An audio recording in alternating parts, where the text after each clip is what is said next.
Good morning, ladies and gentlemen. Another point that came out in our mastermind this morning, prior to our session. One element that most of us, especially parents, have a fear of is letting go of the children and making sure that they are the only masters who can care for the children and make sure they're growing up to the best potential they have. That's a lot of hogwash. I'm sorry to be so blunt. It's a lot of hogwash. Yes, parents have a commanding role on ensuring the direction and purpose and what we're going to put for the child is there. Yes. But you don't have to be there hands on, parents. My wife and I have had two children, and both of them are well equipped today and well channeled in their careers. We had a nanny full time.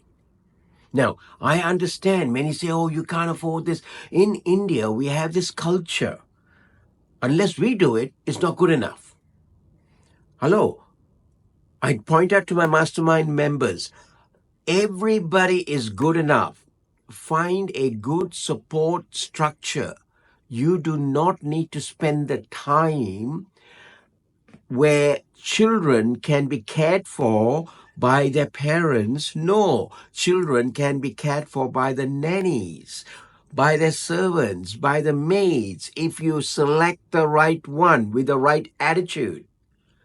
And actually make sure you still caress and care for the child whilst that is happening to ensure that whole connect is there.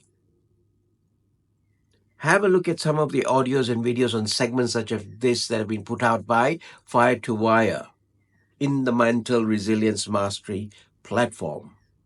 Thank you.